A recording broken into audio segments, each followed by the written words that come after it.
안녕하세요. 콘텐츠 발표를 진행할 강선우입니다. 그럼 발표 시작하겠습니다. 여러분들, 제가 다음으로 제시할 상황을 한번 같이 상상해 주셨으면 합니다. 여러분들이 책상에 아주 소중히 여기는 물건들을 예쁘게 정리해 두었습니다.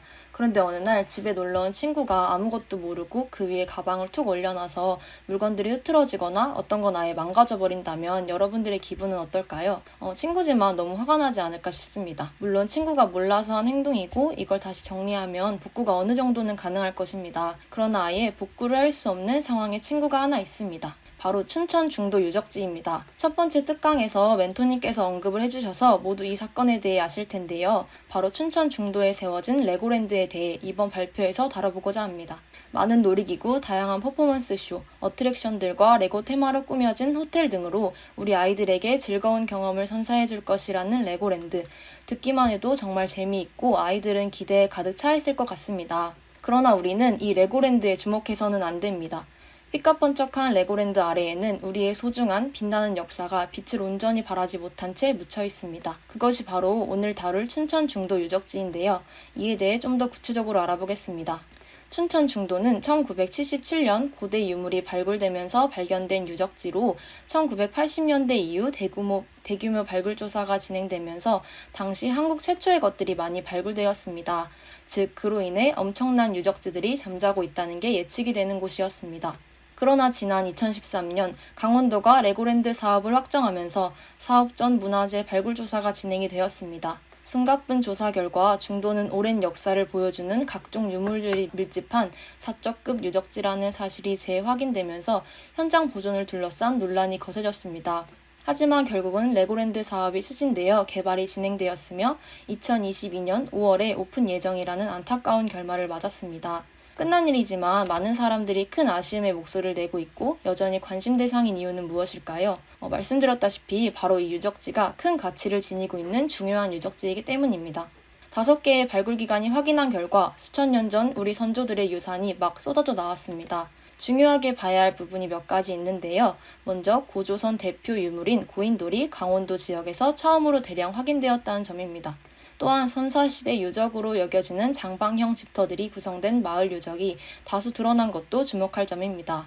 선조들이 살았던 거주지터만 917기가 확인되면서 마을을 구성하는 단일 유적으로는 한반도 최대 규모급에 속한다고 볼 수 있습니다. 마치 고대의 기획도시와 같다고 합니다. 더불어 청동기 시대의 고대 유적들이 다수 발견되었는데요.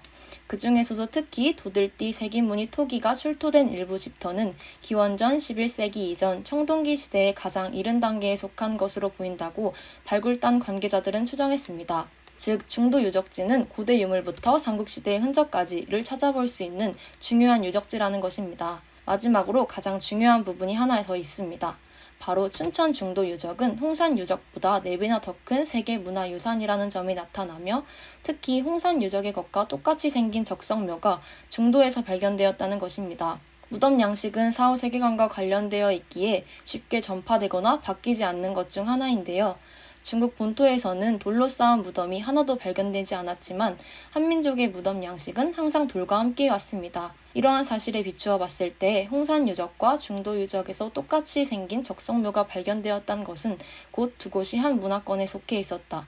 즉, 우리나라의 문화권이었다는 것을 입증합니다. 따라서 중도 유적지는 홍산 문화가 자기네 것이라 주장하는 동북공정에 맞설 수 있는 귀중한 증거가 되는 발견이었습니다. 이러한 우리의 선사를 담고 있는 국내 최대 규모의 유적지를 레고랜드 개발로 인해 일부만 남겨진 채 흙으로 덮여지고 유물은 잡석으로 취급되며 복원이 불가한 상태가 되었습니다. 차 상임 대표는 춘천 중도를 얼마든지 신석기 혹은 구석기까지도 내다볼 수 있는 중요한 장소라고 칭하며 개발 당시 전체 발굴이 아직 이뤄지지 않았다며 개발에 강력히 반대하였습니다. 또한 독일의 루츠 피들러 고고학자는 이 사건을 듣고 어떤 일이 있어도 훼손하는 것은 말이 안 된다. 이 정도면 이것은 한국만의 것이 아니고 세계유산이다. 라며 고고학자로서 비통함과 함께 분노를 보였습니다. 이처럼 우리는 고대 유적지부터 삼국시대까지 오랜 역사를 알아볼 수 있는 귀중한 흔적을 더 이상 발굴할 수 없고 다시는 만날 수 없게 되었습니다. 이 사건은 안타깝게도 새드엔딩으로 막을 내렸지만 우리는 똑같은 상황이 발생하지 않도록 우리의 역사에 관심을 기울일 필요가 있습니다.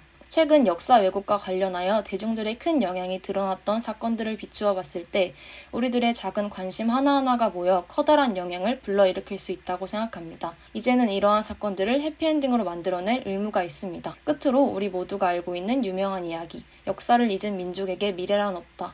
우리는 과거 역사를 흙 속에 가둬둠으로써 일부 과거와 동시에 미래를 잃어버린 것과 다름이 없습니다. 역사를 보존하고 지켜내는 것이 바로 우리 자신을 지켜내는 것임을 잊지 말고 이러한 일이 더 이상 발생하지 않도록 노력해야 한다고 생각합니다. 이상으로 발표를 마치겠습니다. 긴 발표 들어주셔서 감사합니다.